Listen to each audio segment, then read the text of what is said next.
ये कहानी है बिहार के एक लड़के की जिसका नाम था रोहन। वो स्कूल में हमेशा अव्वल आता था और आगे की पढ़ाई के लिए मुंबई के एक कॉलेज में एडमिशन लिया। शुरू में तो उसने काफी मुंबई घूमा और खूब मजे किए, लेकिन एग्जाम के कुछ दिन पहले वो परेशान हो गया। उससे बिल्कुल भी पढ़ाई नहीं हो रही थी। उसे कुछ भी समझ में नहीं आ रहा था, क्योंकि उसे अंग्रेजी नहीं आती थी तो पढ़ने में बहुत दिक्कत हो रही थी। एक रात में लाइब्रेरी में पढ़ते पढ़ते वो परेशान हो गया और अपनी किताब बंद करके सिर में हाथ रख के बैठ गया।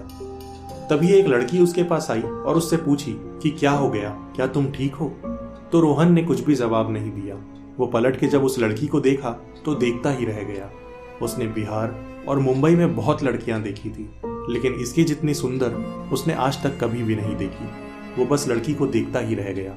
लड़की ने फिर से पूछा कि क्या तुम ठीक हो? तो रोहन कुछ बोल नहीं पाया, लेकिन सिर हिला के सिर्फ हाँ का इशारा किया।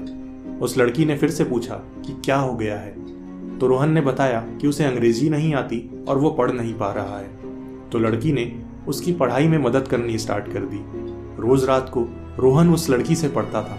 वो लड़की उसे अंग्रेजी भी सिखाती थी और उसके सब्जेक्ट भी पढ़ा देती थी। रोहन का एग्जाम बहुत अच्छा आया और रिजल्ट के दिन जब उसने अपना नाम नोटिस बोर्ड पे देखा तो वो बहुत खुश हुआ।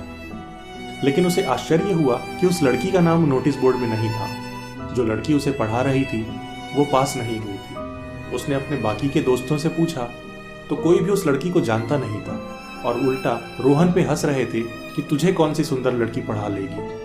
फिर वो लाइब्रेरी गया और लाइब्रेरी के बाकी बच्चों से पूछा तो सब ने यही कहा कि रोज रात को रोहन तुम अकेले ही आते थे यहाँ पढ़ने, कोई भी लड़की तुम्हारे साथ नहीं होती थी। लाइब्रेरियन ने भी उससे यही कहा। वो बहुत परेशान हो गया और फिर वो मैनेजमेंट से पूछने लगा कि क्या इस नाम की कोई लड़की इस कॉलेज में पढ़ती है। तो उसे पता चला कि आज से करीब 15 साल पहले तेज बारिश की वजह से 1 महीने तक कॉलेज बंद था और वो लड़की उस समय लाइब्रेरी में 1 महीने तक बंद हो गई थी। उसे वहाँ कुछ भी खाने को नहीं मिला और उसने वहीं दम तोड़ दिया था। रोहन ये बात सुन के बहुत घबरा गया। उसे वापस लाइब्रेरी जाने में भी डर लग रहा था। वो काफी सहमा सहमा से रहने लगा था। दोस्तों के पूछने पर भी उसने कुछ नहीं बताया। एक दिन हिम्मत करके उसने अपने घर वालों को बताया तो घर वाले भी डर गए और उसे कॉलेज छोड़ के वापस आने को कहा। लेकिन रोहन पढ़ाई छोड़ना नहीं चाहता था। वो आगे पढ़ना चाहता था, इसलिए वो वापस नहीं गया और हिम्मत करके उस कॉलेज में ही रुका। लेकिन वो उस दिन के बाद कभी भी लाइब्रेरी में नहीं गया। रोहन उस लड़की के चेहरे को आज भी नहीं भूल पाया है, लेकिन उस लड़की ने रोहन की पढ़ाई में बहुत मदद की थी और न जाने ऐसे कितने लोगों की मदद की होगी। रोहन आज अपनी पढ़ाई खत्म करके एक मल्टीनेशनल कंपनी में जॉब करता है, लेकिन उस लड़की को वो आज भी नहीं भूल पाया है। ऐसी कहानियों से हम आश्चर्यचकित हो जाते हैं। क्या मौत के बाद भी जिंदगी होती है?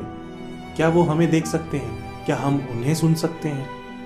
ये सारी बातें राज हैं, लेकिन पूरी तरह से इस दुनिया को नकारा भी नहीं जा सकता।